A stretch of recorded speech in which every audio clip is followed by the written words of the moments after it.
इस लेक्चर में हम लोग नॉन होमोजीनियस को होमोजीनियस में कन्वर्ट करेंगे और हायर ऑर्डर के बारे में बात करेंगे यहाँ पर। ओके, तो चलिए देखते हैं सबसे पहले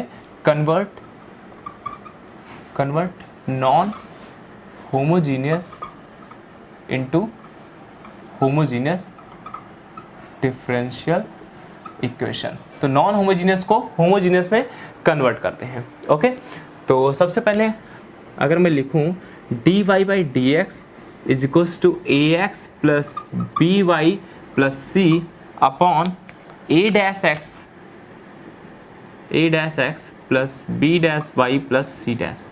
ओके, यहाँ पर मैं केस 1 ले रहा हूँ, मेरे पास केस 1 है a by A dash does not equals to b by B dash.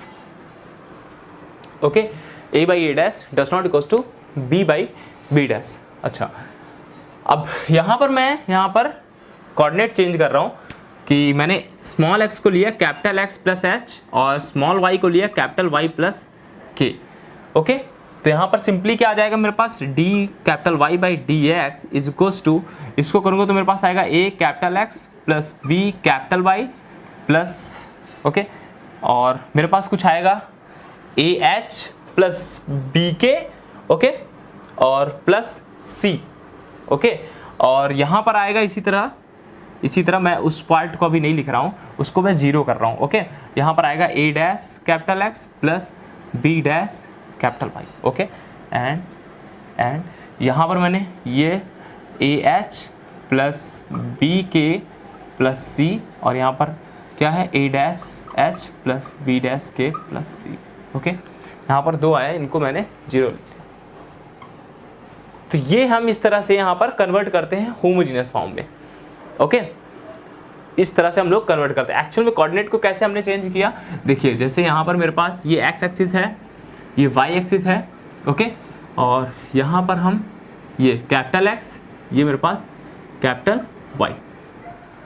Okay, ये एच कॉमा के बना लिए हमने। ये मेरे पास क्या है, सिंपली ये एच है, मैंने मान लीजिए कोई पॉइंट लिया है यहाँ पर, ठीक है, small X comma Y. Okay, small X comma Y, X plus H, ये एच है मेरे पास और ये मेरे पास क्या होगा, ये मेरे पास, इसको मैं ऐसा देख लेता हूँ, चलिए। ओके, ये मेरे पास क्या होगा, हाँ ये मेरे पास क्या होगा, ये कैपिटल एस होगा, ये कैपिटल एक्स है। ओके, ये एच है और इसी तरह यहाँ पर ये क्या है मेरे पास, ये मेरे पास के है, ये मेरे पास के है और ये मेरे पास क्या आएगा, ये मेरे पास कैपिटल वाई आएगा, कैपिटल वाई आएगा। मतलब कोऑर्डिनेट हमने इस तरह से चेंज किया है, y प्लस के। Okay, x plus H, small y मेरे पास क्या है, y प्लस के। ओके, और x क्या है, कैपिटल x प्लस एच। तो कोऑर्डिनेट मैंने यहाँ पर चेंज किया और h कॉमा के मेरे पास ये है। ओके, और ये जो मेरे पास होगा h कॉमा के है ना, तो ये इन्हीं से तो होकर जा रहा होगा ना कहीं, ये जो दोनों हैं, ये दोनों स्ट्रेट लाइन ही तो हैं। ओके, ये मेरे पास कुछ ऐसे ही तो होकर जा रहा होगा ना, ये कुछ ऐसा ही होकर जा रहा होगा ऐसा, क्योंकि इसको h कॉमा के को सेटिस्फाई कर रहा है ना ये मेरे पास। ओके, तो ये मेरे पास कुछ ऐसा ही होकर जा रहा होगा, कैसे भी ऐसा टाइप का। बात समझ में आ रही है? Okay, simply geometry. ओके, ये दोनों कुछ ऐसे ही जा रहे होंगे, ये स्ट्रेट लाइन है, बात में आ रही है? ओके, तो ये जो इक्वेशन होगी ये मेरे पास होमोजीनियस इक्वेशन हम लोग इस तरह से कन्वर्ट करते हैं। ओके, अच्छा, अगर मैं मान लीजिए इनको और इनको अलग अलग फंक्शन बनाता हूँ, लाइक मैंने F of X comma Y मैंने एक ऐसा बनाया A X plus B Y plus C. Okay, और एक ये जी ऑफ एक्स बनाया, G of X comma Y बनाया A dash X plus B dash Y plus C dash. Okay, अगर मैं, ये दोनों क्या है, ये दोनों लाइनें ही तो हैं, ये फंक्शन जो मैंने बनाया है A X plus B Y plus C और A dash X plus B dash Y plus C dash. अभी हम सिंपली ज्योमेट्री देख रहे हैं, अभी बेसिक देख रहे हैं, अभी क्वेश्चन नहीं देख रहे हैं हम लोग, कैसे करना है क्या करना है वो सब असाइनमेंट मैंने दे रखा है। खैर ओके, वो सिंपली टूट पड़ो कर लोगे आराम से, लेकिन यहाँ पर बेसिक समझ सकते हो कि एक्चुअल क्या हो रहा है। ओके, क्योंकि नेट गेट वगैरह में तो आपके थ्योरेटिकली टाइप के क्वेश्चन पूछे जाते हैं लगभग कि आपको लगभग वहाँ पर ज़्यादा ही पेन नहीं चलाना पड़ेगा, आपको लगभग ऐसे ही आप सोचोगे, आपने बेसिक अच्छे से पढ़ रखा है और चीज़ें देख रखी हैं अच्छे से, तो आप कर ले जाओगे उसको। ओके, तो F of X Y is equals to A X plus B Y plus C, G of X Y is equals to A dash X plus B dash Y plus C dash. ये क्या है? Straight line ही तो है। Okay, अगर मैं इसका slope निकालता हूँ, slope of F is equals to 0, straight line है तो हम इक्वल टू 0 कर सकते हैं ना। स्लोप निकालूंगा तो क्या आएगा? Minus A upon B, okay, which is m1 कर दिया मैंने। और इसका स्लोप निकालूंगा अगर मैं, तो मेरे पास क्या आएगा? Minus A dash upon B dash which is m2। अच्छा, m1 does not equals to m2 if and only if a by A dash does not equals to b by B dash, क्योंकि हमने यहाँ पर case 1 लेके चला है, तो यहाँ पर स्लोप इनकी दोनों के इक्वल नहीं होगी। पास में आ रही है? ओके, तो स्लोप यहाँ पर दोनों की इक्वल नहीं होने वाली है। ओके, तो ये हमने अलग अलग करके इसको दिखाया है। अच्छा, और ये हमने, ये जो इक्वेशन है मेरे पास, ये रिड्यूस हो गई होमोजीनियस फॉर्म में। ओके, और ये कब होगी? देखो, this equation reducible to homogeneous linear differential equation if the straight line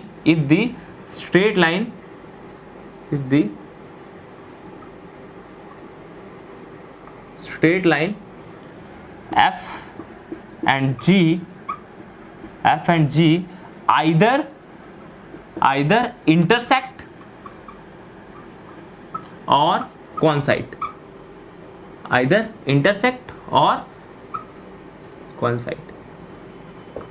या तो ये दोनों आपस में इंटरसेक्ट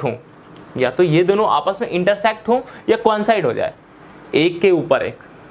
ओके, तो तब हम बोल सकते हैं कि ये मेरे पास रिड्यूसिबल है होमोजीनियस में। ओके, तब हम ऐसी बात करेंगे। ओके, तो मैंने पूरा ग्राफिक बता दिया, ओके, ज्योमेट्री बता दी और सबको एक एक करके एक्सप्लेन कर दिया इस चीज को। अच्छा, अब हम बात करेंगे कि जब ये मेरे पास पैरेलल है, दोनों लाइंस पैरेलल है, कोइंसाइड नहीं है। कोइंसाइड भी पैरेलल ही है, होती हैं दोनों। अगर एक ये लाइन है, कोइंसाइड मींस दिस, इंटरसेक्ट मतलब समझते ही हो, ऐसा है। ओके, तो पैरेलल कोइंसाइड के टर्म में भी होती हैं, लेकिन हम यहाँ पर एक केस लेके चलेंगे कि दोनों पैरेलल हो लेकिन कोइंसाइड ना हो। ओके, दोनों पैरेलल हो, एक ये लाइन है, एक L1, ये L2, कोइंसाइड नहीं है लेकिन पैरेलल है। ओके, और अगर कोइंसाइड है मतलब कि L1 L2 दोनों मर्ज हैं। ओके, तो अब हम वो केस लेके चलते हैं कि उसमें क्या होगा। इसमें तो मेरे पास क्या होगा कि तब ये हम होमोजीनियस में इसको रिड्यूस करेंगे जब मेरे पास दोनों स्ट्रेट लाइन क्या होंगी, या तो इंटरसेक्ट करेंगे या तो कोइंसाइड होंगे। अब हम बात करेंगे जब पैरेलल होंगी तब क्या होगा। अब हम बात करेंगे केस 2 की। ओके, केस 2 की बात करेंगे और फिर एक क्वेश्चन लेंगे, उसमें देखेंगे उसमें रोल है जो मैंने बताया है। ओके,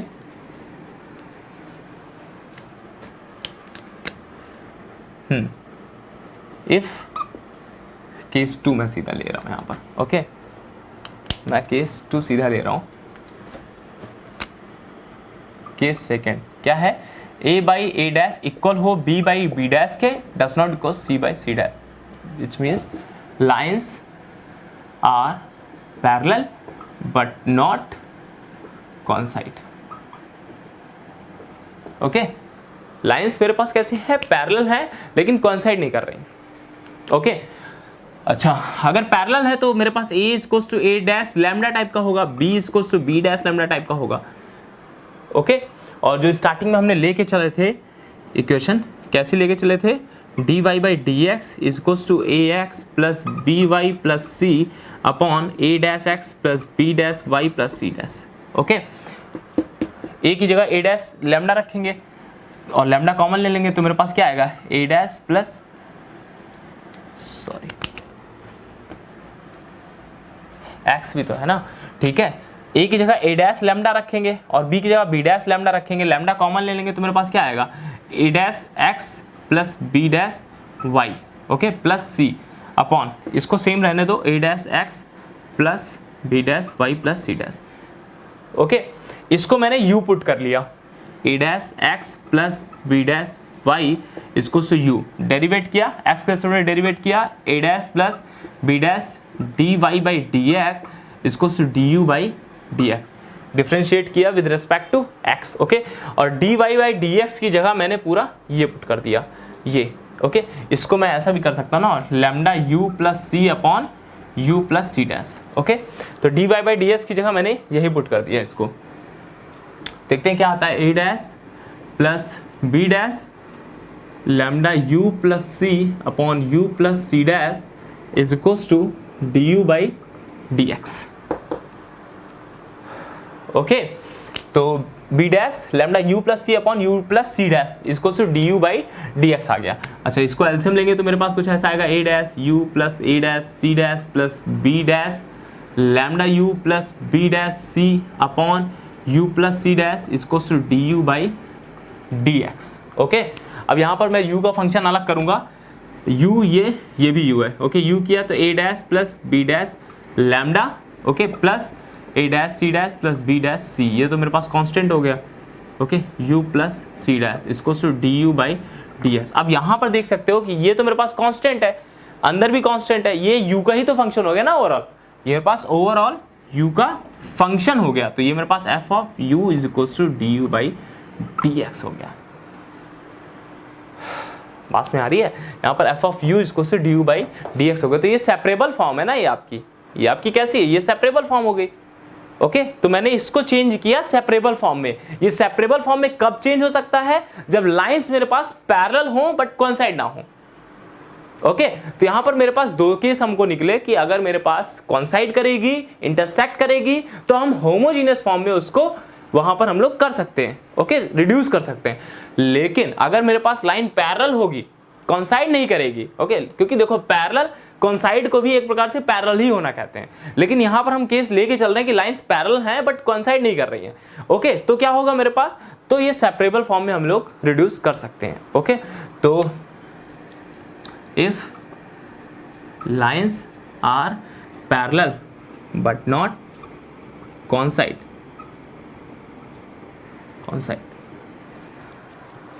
ठीक है, then differential equation reducible to separable form। Okay, separable form में रिड्यूस हो जाएगी। अच्छा, एक क्वेश्चन देखते हैं, फिर हायर ऑर्डर पे बढ़ते हैं हम लोग। एक क्वेश्चन देखते हैं, सॉल्विंग क्वेश्चन नहीं है, थोड़ा माइंड लगाना है उसमें। ओके, एक क्वेश्चन है,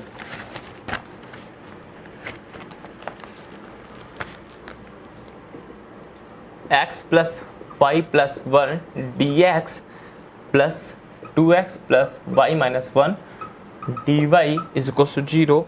यहाँ पर u दिया गया है x plus Y plus one and v दिया गया है 2x plus Y minus one.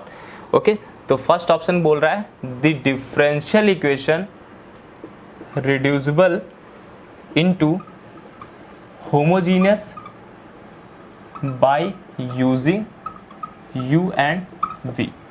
B option दिया गया है the differential equation reducible into exact bye using u and v। Okay, third option दिया गया है the differential equation reducible into separable form by using u and v and D है none of these.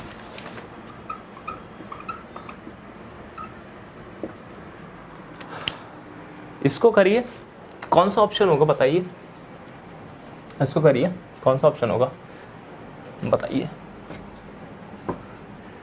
चलिए देखते हैं, u मेरे पास x plus Y plus one है, क्योंकि यूज करना है हमको u और v का, और बताना है फिर सेपरेबल फॉर्म होगी, रिड्यूस कर सकते हैं, या एग्जैक्ट होगी या होमोजीनियस होगी। ओके, तो देखते हैं, चलिए u मेरे पास क्या है, x plus Y plus one है एंड v मेरे पास क्या है 2x plus Y minus one. Okay, du अगर हम करते हैं तो मेरे पास क्या आएगा dx प्लस dy आएगा, यहाँ से dv करते हैं तो 2dx प्लस dy आएगा। ओके, ये फर्स्ट इक्वेशन ले लो, इसको सेकंड कर लिया।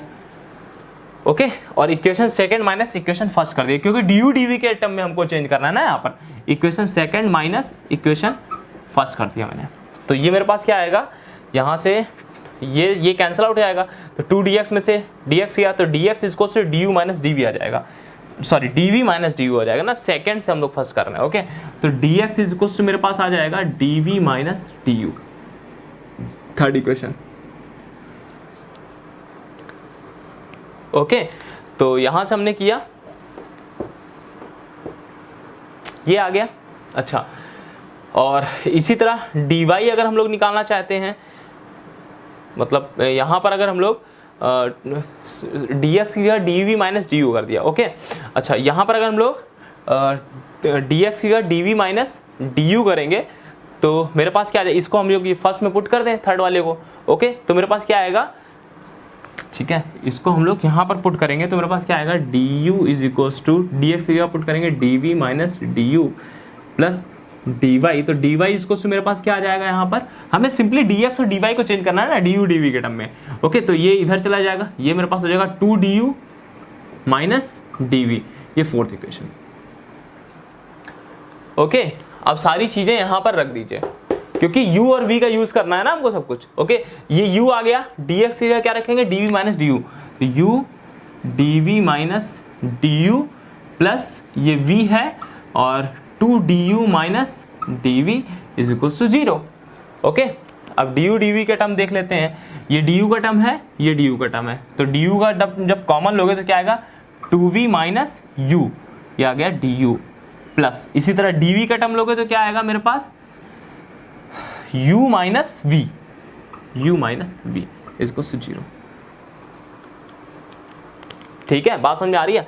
अब देख लो, u और v का टर्म आपने देख लिया, ठीक है, सबसे पहले ये किया।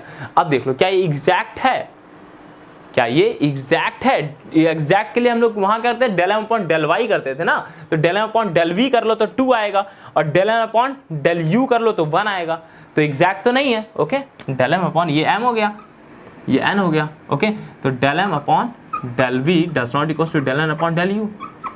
ओके, क्योंकि ये 2 है, ये 1 है, तो एग्जैक्ट नहीं है bye using u and v, तो मेरे पास ऑप्शन कौन सा गलत हो गया, यहाँ पर सेकंड वाला इनकरेक्ट हो गया। ओके, क्या बात समझ में आ रही है। ओके, और ये आप देख सकते हो सिंपली ये कैसी है, मेरे पास होमोजीनियस है, ये होमोजीनियस फॉर्म है ना, ये मेरे पास होमोजीनियस है। ओके, क्योंकि du बाई dv करोगे तो मेरे पास 2v minus u upon u minus v something आ जाएगा या v माइनस u आ जाएगा, तो ये होमोजीनियस है। ओके, और ये सेपरेबल फॉर्म भी नहीं है। ओके, देख सकते हो सिंपली सेपरेबल फॉर्म नहीं है। ओके, सेपरेबल फॉर्म मेरे पास कब होती है, लाइंस जब पैरेलल होंगी और कॉन्साइड नहीं करेंगे। ओके, तो यहाँ पर लाइन पैरेलल तो है नहीं, देख सकते हो सिंपली। ओके, अगर आप 2v माइनस यू देखोगे और u माइनस v देखोगे, पैरेलल तो है नहीं ना ये।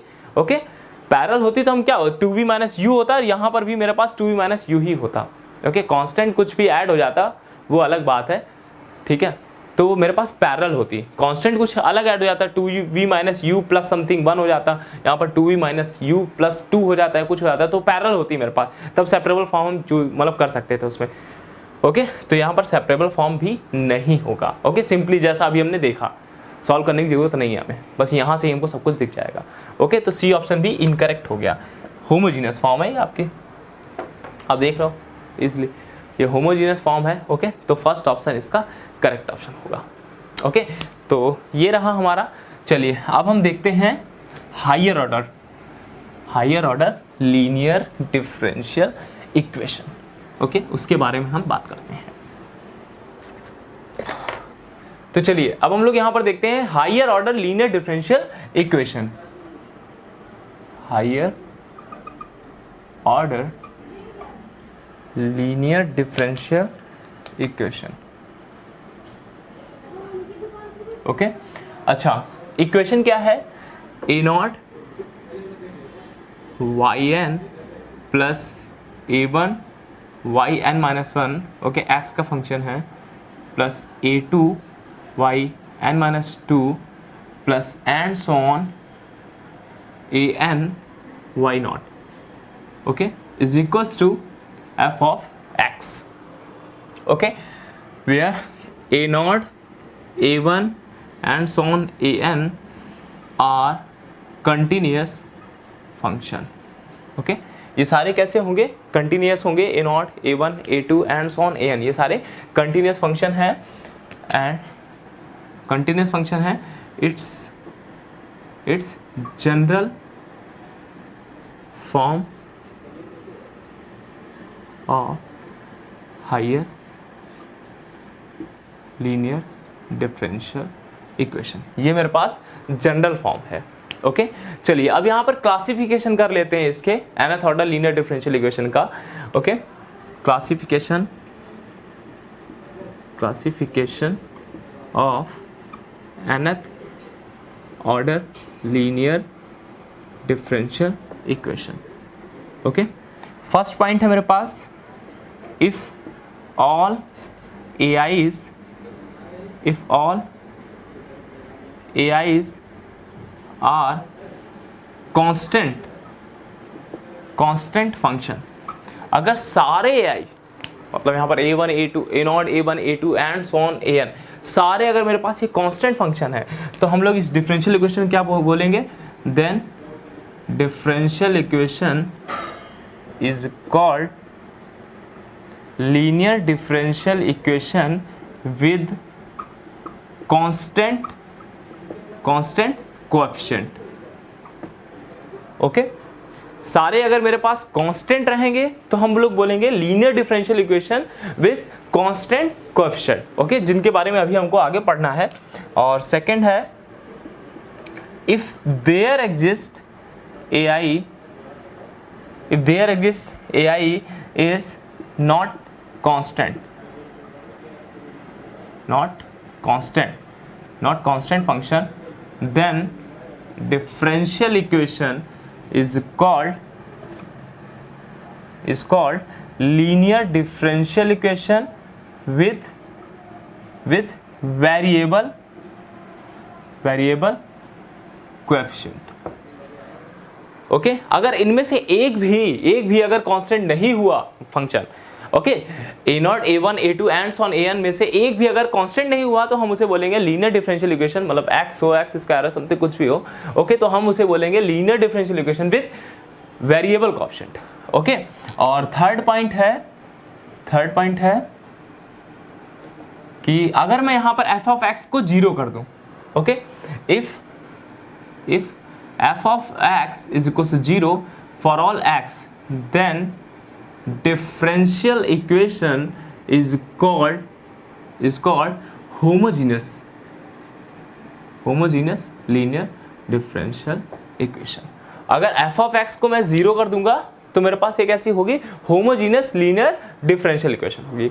ओके अच्छा एक अगर मैं इनका सेट डिफाइन करूं सॉल्यूशन का तो कैसा है, a is equals to y1 y2 and so on yn, such that yi's are Li solution। Okay तो इसके जो सॉल्यूशन होंगे भाई nth ऑर्डर है तो n सॉल्यूशन होंगे, सेकंड ऑर्डर के होते हैं तो 2 सॉल्यूशन होते हैं। ओके तो यहाँ पर y1 y2 y3 and so on yn ये सारे कैसे होंगे, Li सॉल्यूशन होंगे इसके। ओके अच्छा चलिए देखते हैं थोड़ा सा यहाँ पर कि अगर जैसे मैं सेकेंड ऑर्डर की डिफरेंशियल इक्वेशन लेता हूँ। ओके सपोज मैंने सेकेंड ऑर्डर की कोई ली A1 A0 y double dash plus A1 y dash plus A2 y is equals to, मैं यहाँ पर होमोजीनियस ले रहा हूँ। ओके होमोजीनियस यहाँ पर मैं ले रहा हूँ। ओके एग्जाम्पल एक देखते हैं। ओके अच्छा यहाँ पर मैंने लिया, यहाँ पर हम लोग चेक कर रहे हैं कि इसके सॉल्यूशन कितने हो सकते हैं। ओके इसके सॉल्यूशन कितने होंगे, Li सॉल्यूशन कितने हो सकते हैं इसमें। ओके अच्छा तो चलिए देखते हैं, let y1 and y2 are 2 solution, इसको फर्स्ट कर दिया 2 solution of equation first. Okay y1 और y2 मेरे पास 2 सॉल्यूशन है इसके। अच्छा if y1 and y2 are LD, अगर इसके ये 2 सॉल्यूशन हैं, ओके तो जनरल सॉल्यूशन क्या होगा, जनरल सॉल्यूशन जो होगा मेरे पास, जो जनरल सॉल्यूशन होगा इन दोनों के लीनियर कॉम्बिनेशन से बनेगा जो जनरल सॉल्यूशन होगा। तो जनरल सॉल्यूशन क्या होगा मेरे पास, general solution is y of x is equal to c1 y1 plus c2 y2। Okay तो ये मेरे पास कैसा होगा, ये जनरल सॉल्यूशन होगा। y1 y2 मेरे पास 2 सॉल्यूशन है तो y क्या होगा मेरे पास, जनरल सॉल्यूशन होगा, इनका लीनियर कॉम्बिनेशन होगा c1 y1 plus c2 y2। Okay अच्छा अगर मेरे पास y1 y2 LD है, इफ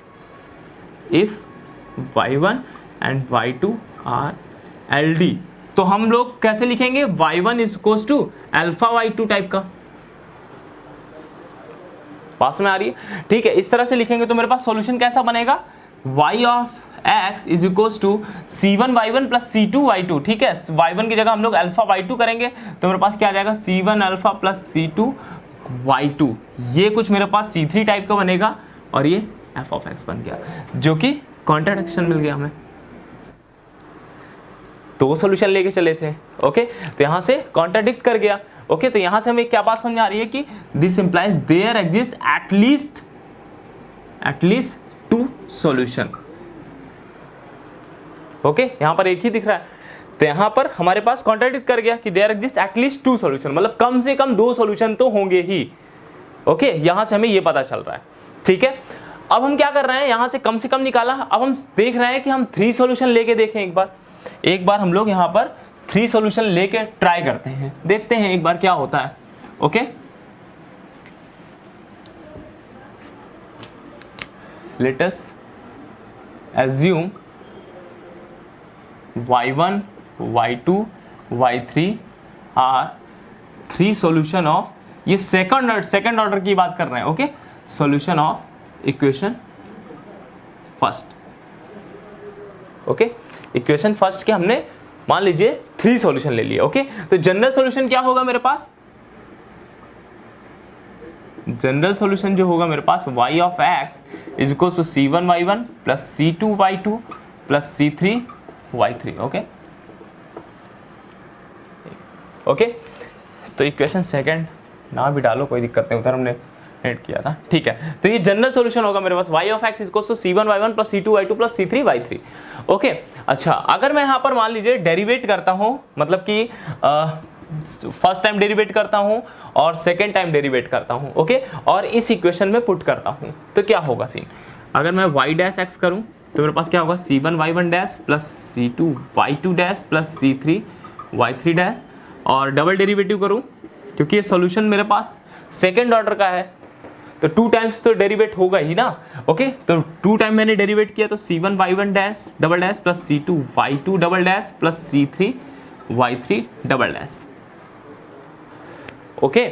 और यहाँ पर y dash y double dash और y की वैल्यू मैं यहाँ पर पुट कर रहा हूँ इक्वेशन फर्स्ट में, ओके। तो इक्वेशन फर्स्ट में अगर हम पुट करेंगे तो मेरे पास क्या आएगा, a not y double dash की करेंगे तो c1 y1 double dash plus c2 y2 double dash. Actually यहाँ पर हम कर क्यों रहे हैं, हम ये चेक कर रहे हैं कि यहाँ पर मेरे पास जनरल सॉल्यूशन में 3 कांस्टेंट आ गए, यहाँ पर जनरल सॉल्यूशन में मेरे पास 3 कांस्टेंट आ गए।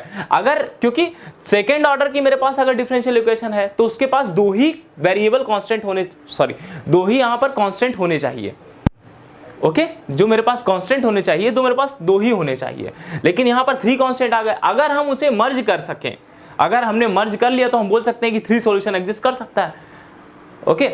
3 solution y1 y2 y3 exist कर सकता है। अगर नहीं कर पा रहे हैं तो मेरे पास 2 ही सॉल्यूशन होगा। यहां से हमको मिलता है कि देयर एग्जिस्ट एटलीस्ट 2 सॉल्यूशन और यहां से हमको मिलेगा एग्जैक्टली 2 सॉल्यूशन। बात में आ रही है, तो हम ऐसा कर रहे हैं यहाँ पर c2 y2 डबल डैश और plus c3 y3 double dash, okay, plus a1 y dash है तो y डैश रखेंगे c1 y1 dash plus c2 y2 dash plus c3 y3 dash plus a2 में क्या आएगा, c1 y1 plus c2 y2 plus c3 y3 is equals to 0, okay. पास में आ रही है। अच्छा, अब यहाँ से अगर हम c1 कॉमन लेंगे तो मेरे पास क्या आएगा, c1 कॉमन लेंगे तो a not y1 double dash plus a1 y1 dash plus a2 y1। c2 common लेंगे तो क्या आएगा मेरे पास, a not y2 double dash plus a1 y2 dash plus a2 y2, okay, plus c3 अगर हम लोग लेंगे तो a not y3 double dash plus a1 y3 dash plus a2 y3 is equal to 0। अच्छा, अब यहाँ से हमको दिख रहा है कि हम c1 c2 c3 का जो टर्म है इनको मर्ज नहीं कर सकते। यहाँ से ऐसे सिंपली हम देख सकते हैं कि इनको हम लोग मर्ज कर ही नहीं सकते कि c1 c2 का कुछ भी टर्म बनाया ऐसा, ओके, तो यहाँ पर मेरे पास मर्ज नहीं हो पा रहा, तो यहाँ पर मेरे पास 3 वेरिएबल कांस्टेंट मिल गए, पास में आ रही है। ओके, तो 3 कांस्टेंट मिल गए मेरे पास। ओके, 3 कांस्टेंट मिल गए, जबकि मेरे पास कैसी है, ये सेकंड ऑर्डर की है, सेकंड ऑर्डर की है, 3 कांस्टेंट मिल गए, जो कि मेरे पास कैसा होगा, कॉन्ट्राडिक्ट करेगा। ओके, तो यहाँ से हम ऐसा बोल सकते हैं, it can't be 3 variable constant, okay, और second order differential equation, linear differential equation. Okay, this implies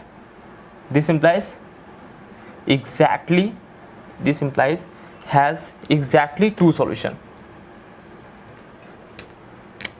has exactly 2 solution। यहां से हमने देखा था कि देयर एग्जिस्ट एटलीस्ट 2 सॉल्यूशन, कि कम से कम 2 सॉल्यूशन मिलेंगे, हमने ज्यादा लेकर देखा, तो यहां से हमें पता चला कि एग्जैक्टली 2 सॉल्यूशन मिलेंगे। ओके, वो भी एलआई होंगे, वो भी एलआई सॉल्यूशन ही होंगे, बात में आ रही है। ओके, तो यहां से हमने ये चीज देखी। अच्छा, चलिए आगे देखते हैं, हम लोग पॉइंट लिखते हैं और फिर पर्टिकुलर सॉल्यूशन की बात करते हैं। अभी हम नॉर्मल यहाँ पर देख रहे हैं, बाकी हम क्वेश्चंस भी ट्राई करेंगे आगे। ओके, नेक्स्ट पॉइंट है मेरे पास, set of all N solution of nth order homogeneous linear differential equation, homogeneous linear differential equation is a vector space with dimension n। Okay, homogeneous की बात चल रही है। होमोजीनियस के जो मेरे पास सॉल्यूशन होंगे, n सॉल्यूशन होंगे nth ऑर्डर के, ओके, तो वो मेरे पास वेक्टर स्पेस बनाएंगे, क्योंकि लीनियर कॉम्बिनेशन हम लिख सकते हैं। ओके, बाकी चीजें आप चेक कर सकते हो। ओके, और डायमेंशन n है इसकी, तो वेक्टर स्पेस बनाएगा होमोजीनियस के केस में। ओके, अब चलिए हम बात कर लेते हैं नॉन होमोजीनियस के केस में, कि f ऑफ x मेरे पास कुछ रहे, does not equal to 0। Okay, f of x does not equal to 0। Okay, if f of x does not equal to 0। Okay, हम सपोज यहाँ पर बात कर रहे हैं सेकेंड ऑर्डर डेरिवेटिव की। Okay, second order linear differential equation, और वो भी नॉन होमोजीनियस की। Okay, a1 y dash plus a2 y is equal to f of x। Okay, where f of x does not equal to 0। Okay, तो मेरे पास अगर y1 y2 2 solution है, okay, y1 y2 इसके 2 solution है, और यहाँ पर एक आएगा particular solution. Okay, if actually क्या है कि हम आगे अभी करेंगे कि जो y1 y2 हम सॉल्यूशन निकालते हैं वो इक्वल टू 0 रख लेते हैं पहले। ओके, ऑक्सिलरी इक्वेशन बनाते हैं। अभी तो हम सिंपल सा नॉर्मल सा हम चीज़ें बता रहे हैं, बाकी आगे करेंगे। ओके, ऑक्सिलरी इक्वेशन बनाते हैं, वहाँ से y1 y2 हमारे पास आ जाता है, फिर हम यहाँ से पर्टिकुलर सॉल्यूशन निकालते हैं। ओके, तो if y1 and y2 are 2 Li solution and yp of x, ये मेरे पास पर्टिकुलर इंटीग्रल है। ओके, पर्टिकुलर सॉल्यूशन है। yp of x is LD on y1 and y2। Actually यहाँ पर हम ये देख रहे हैं कि अगर नॉन होमोजीनियस की हम बात कर रहे हैं, यहाँ पर नॉन होमोजीनियस की बात कर रहे हैं, तो हमारे पास कितने Li सॉल्यूशन मिलेंगे। ओके, कितने Li सॉल्यूशन मिल सकते हैं। ओके, अगर हम ऐसा देखते हैं कि जो मेरे पास पर्टिकुलर सॉल्यूशन एक आएगा, जो मेरे पास जनरल सॉल्यूशन मिलेगा सबसे पहले वो y1 और y2 के कॉम्बिनेशन में, जो मेरे पास लास्ट में, या मैं बोलूं अगर पर्टिकुलर नॉन होमोजेनियस की अगर मैं बात करता हूं, तो जो मेरे पास सॉल्यूशन आएगा वो इन तीनों का कॉम्बिनेशन ही तो होगा ना, c1 y1 plus c2 y2 plus c3 yp of x। क्या बात समझ में आ रही है। ओके, तो ये मेरे पास इन दोनों का कॉम्बिनेशन, इनका कॉम्बिनेशन ही आएगा मेरे पास, c1 y1 plus c2 y2 plus yp of x। Okay, क्योंकि मेरे पास कांस्टेंट 2 ही आएंगे सेकंड ऑर्डर की अगर हम बात कर रहे हैं। ओके, तो मेरे पास लास्ट में जो सॉल्यूशन आएगा वो मेरे पास कैसा होगा, c1 y1 plus c2 y2 plus yp of x। Okay, particular integral. अच्छा, अब हम यहाँ पर चेक कर रहे हैं कि मेरे पास जो पर्टिकुलर इंटीग्रल होगा वो Li होगा ये एलडी हो सकता है नहीं हो सकता है, वो हम यहाँ पर चेक कर रहे हैं। ओके, तो सबसे पहले हमने यहाँ पर लेके चला कि जो मेरे पास पर्टिकुलर इंटीग्रल है वो एलडी है इन दोनों पर। Okay, on y1 and y2, मतलब इन दोनों के कॉम्बिनेशन से मिलकर बन रहा है मेरे पास पर्टिकुलर सॉल्यूशन। ओके, तो इन दोनों के कॉम्बिनेशन से बन रहा है, that is this implies there exist alpha comma beta such that yp of x is equal to alpha times y1 plus beta times y2। हम ऐसा कर सकते हैं अगर LD है तो, अभी हम ऐसा कर रहे हैं। ओके, बाद में ऑटोमेटिकली अगर LI होगा तो हमारे पास कॉन्ट्राडिक्शन कुछ ना कुछ मिल जाएगा। पास में आ रही है, ठीक है। तो ये मेरे पास ऐसा होगा, तो मेरे पास जनरल सॉल्यूशन क्या बनेगा, जनरल सॉल्यूशन मेरे पास y of x is equal to c1y1 plus c2y2 plus yp of x। Okay, अच्छा c1y1 प्लस c2y2, ये एक्चुअल नॉन होमोजेनियस की बात चल रही है। ओके, तो ध्यान दीजिएगा इस चीज को कि सर आपने अभी पिछला तो बताया कि 2 एग्जैक्टली सॉल्यूशन होते हैं, यहाँ पर एक तीसरा कहाँ से आ रहा है वो चीजें, तो ये नॉन होमोजेनियस की बात चल रही है। Okay, if f of x does not equal to 0, okay, तो c1y1 प्लस c2y2 और yp ऑफ x क्या है, alpha times y1 plus beta times y2, alpha times y1 plus beta times y2। Okay, तो यहाँ से क्या आएगा c1 plus alpha y1 plus c2 plus beta y2। Okay, और यहाँ पर अब देख सकते हो आप सिंपली कि अगर मेरे पास ये y1 y2 अगर मेरे पास सॉल्यूशन है तो ये भी सॉल्यूशन होगा, ये भी इसका सॉल्यूशन होगा। ओके, तो c1 alpha y1 plus c2 plus beta, और ये इसको हम लोग c3 कर लें simply, c3 y1 plus c4 y2, एक नया कांस्टेंट यहाँ पर हम बस कर रहे हैं। ओके, तो अगर ये सॉल्यूशन है इसका तो ये भी तो सॉल्यूशन होगा ना उसका, क्या बात समझ में आ रही है। ओके, तो ये भी तो उसका सॉल्यूशन ही होगा ना। लेकिन यहां पर देख सकते हो आप कि ये जो मेरे पास सॉल्यूशन होगा, ओके, ये होमोजीनियस में होता, ये होमोजीनियस में होता, लेकिन यहां पर y ऑफ x जो है वो मेरे पास नॉन होमोजीनियस है, y ऑफ x जो है मेरे पास वो नॉन होमोजीनियस है। ओके, तो यहां से मेरे पास कॉन्ट्राडिक्शन मिला कि यहां से देखिए ये मेरे पास क्या है, ये मेरे पास सॉल्यूशन है इसका, ठीक है, ये भी मेरे पास सॉल्यूशन होगा, ये भी इसका सॉल्यूशन होगा। ओके, ये भी मेरे पास सॉल्यूशन होगा लेकिन होमोजीनियस में। ओके, लेकिन यहां से क्या है मेरे पास y of x is non homogeneous. Okay, y of x is solution of non homogeneous.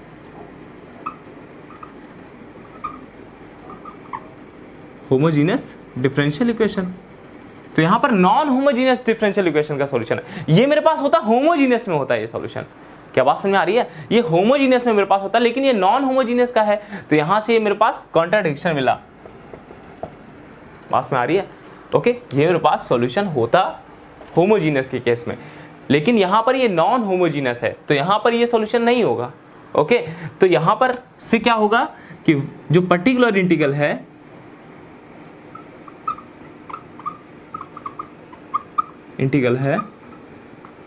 Is Li to both,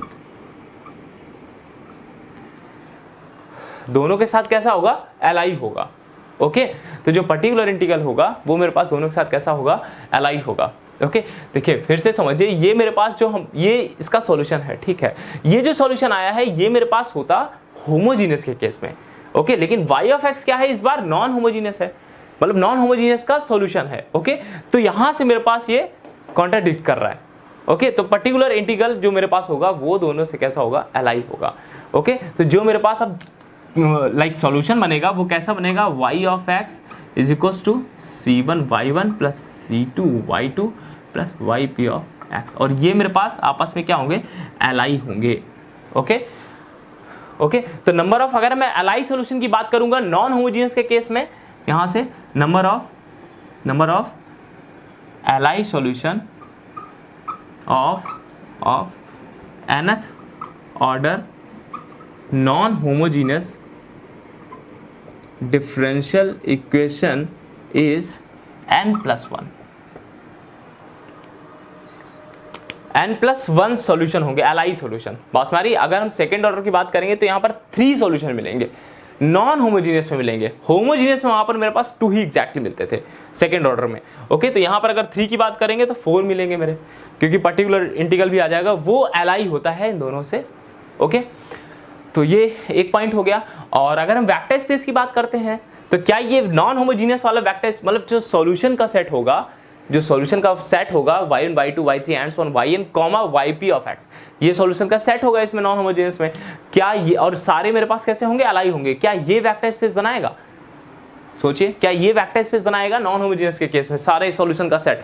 तो वो वेक्टर स्पेस नहीं बनाएगा। क्यों नहीं बनाएगा? क्योंकि जीरो उसमें कभी नहीं होगा, उसमें जीरो नहीं होगा सॉल्यूशन कभी भी, क्योंकि f of x does not equal to zero है। तो क्या कभी जीरो कर पाओगे? जीरो इसका सॉल्यूशन होगा कभी भी? इसका क्या जीरो सॉल्यूशन होगा? अगर f of x does not equal to zero है तो क्या जीरो का भी सॉल्यूशन होगा इसका? बात में आ रही है? ओके, तो होमोजीनियस के केस में वेक्टर स्पेस बनाएगा, लेकिन सॉल्यूशन के सेट की बात कर रहा हूं यहाँ पर। एक्चुअल में क्या है, ऑप्शन में ये सब चीजें दे देते हैं, ठीक है? तो आपने बेसिक से पढ़ा है तो आपको आ जाएगा, बाकी क्वेश्चन तो सॉल्व करना सबको आता है लगभग, ठीक है? तो यहां पर क्या है कि ये मेरे पास जीरो इसका सॉल्यूशन नहीं होगा, तो इसलिए ये वेक्टर स्पेस बनाएगा ही नहीं। ओके, तो यहां पर मैं ये पॉइंट लिख देता हूं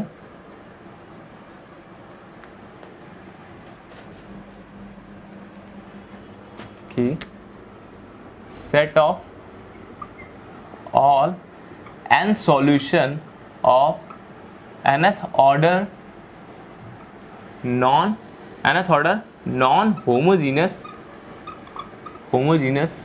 linear differential equation is never a vector space, as zero is never a solution। Okay, तो वेक्टर स्पेस ही नहीं बनाएगा ये वाला नॉन होमोजीनियस में वेक्टर स्पेस नहीं बनाएगा, बाकी बना लेगा आपका होमोजीनियस के केस में बनाएगा विद डायमेंशन n। यहाँ पर नंबर ऑफ सॉल्यूशन कितने होंगे? n+1 होंगे।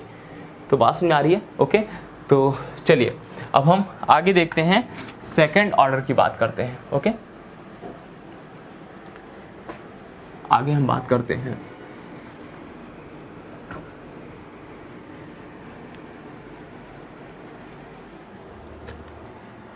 चलिए देखते हैं second order non homogeneous linear differential equation के बारे में, ठीक है?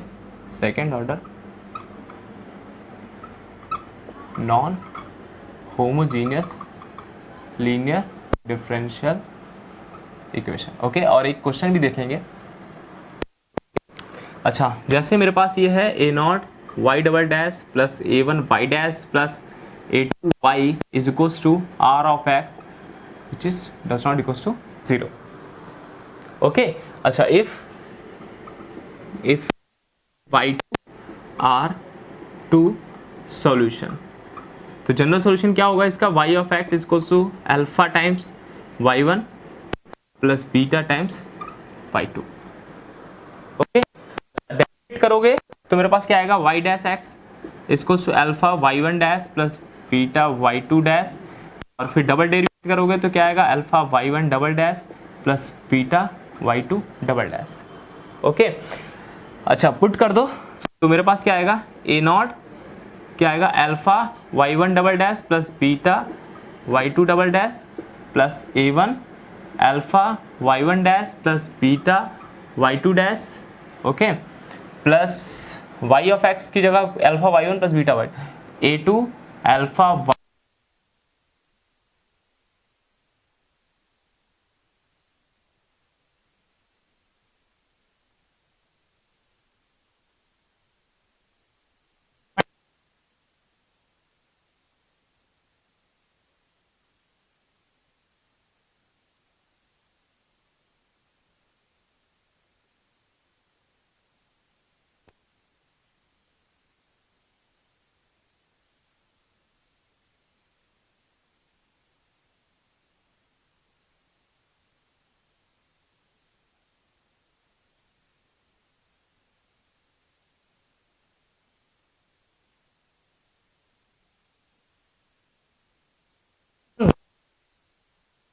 तो आर ऑफ एक्स आएगा।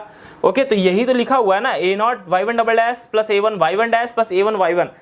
ओके, तो इसकी जगह मैं rx लिख सकता हूं। इसी तरह y2 भी इसका सॉल्यूशन है, तो a0 y2 double dash plus a1 y2 dash plus a2 y2 इसको टू आर ऑफ एक्स आएगा, तो ये भी rx है। ओके, तो ये मेरे पास क्या हो गया? कुछ ऐसा हो गया ना कि alpha R of X plus beta R of X equals to R of x.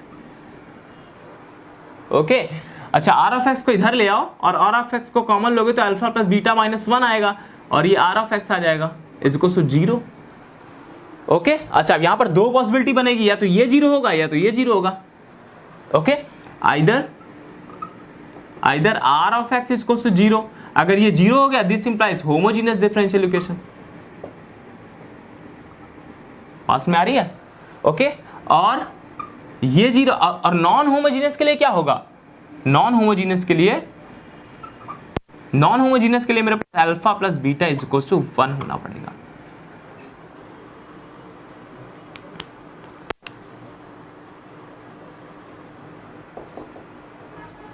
बात में आ रही है? नॉन होमोजेनियस के लिए मेरे पास ये होना पड़ेगा और होमोजेनियस के लिए भी ये सेटिस्फाई करेगा।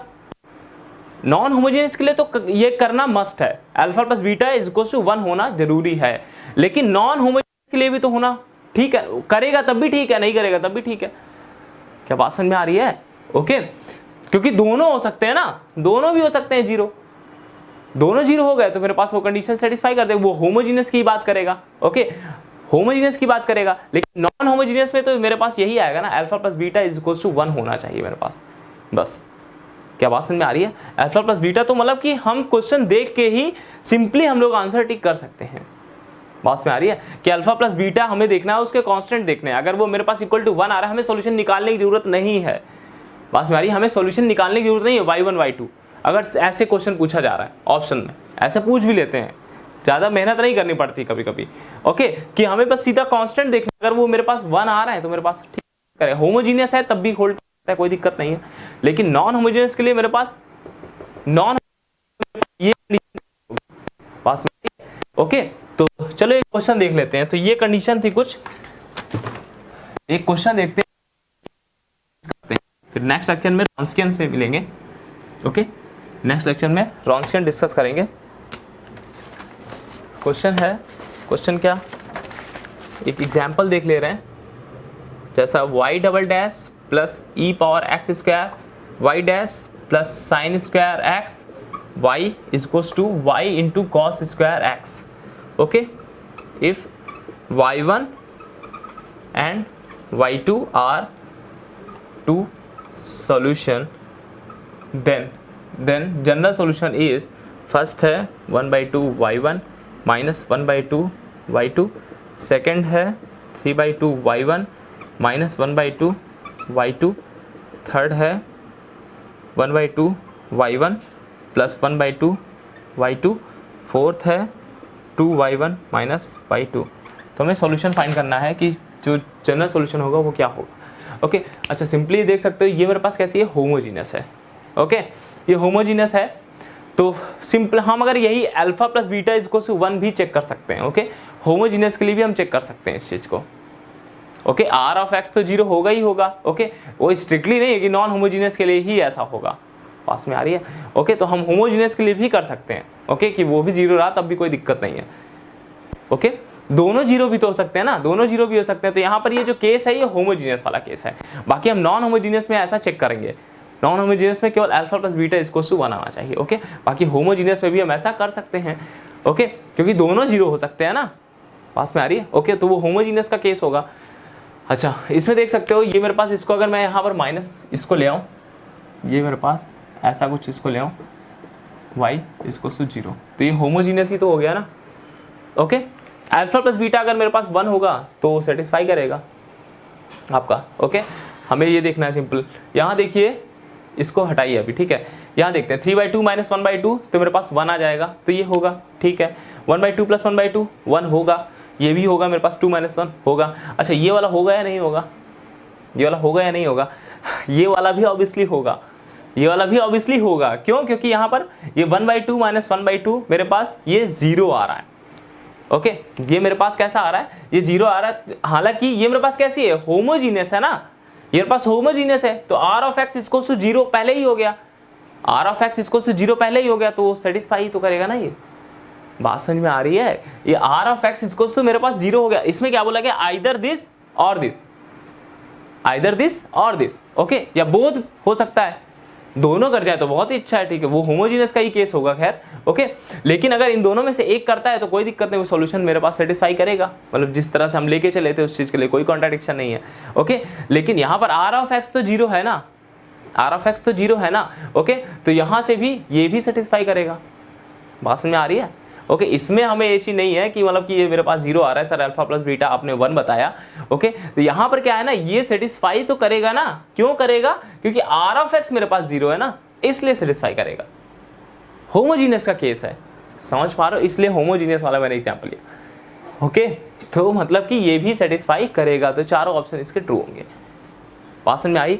एक्चुअल क्या है देखिए, आइदर दिस और दिस, ओके, दोनों भी तो हो सकते हैं, दोनों के केस होगा वो होमोजीनियस का ही केस होगा अगर दोनों हुए, क्योंकि आर ऑफ एक्स जीरो हो गया, ओके, ठीक है। यहां पर आर ऑफ एक्स जीरो है तो मेरे पास वो सॉल्यूशन y1 y2 के जो भी मेरे पास कॉम्बिनेशन बनाओगे वो मेरे पास बनेगा इजीली, जो भी कॉम्बिनेशन आप बना रहे हो वो होगा सॉल्यूशन इसका, ओके। तो ये भी करेक्ट होगा, तो इसके चारों ऑप्शन करेक्ट होंगे, ओके। तो चलिए मिलते हैं नेक्स्ट लेक्चर में, थैंक यू।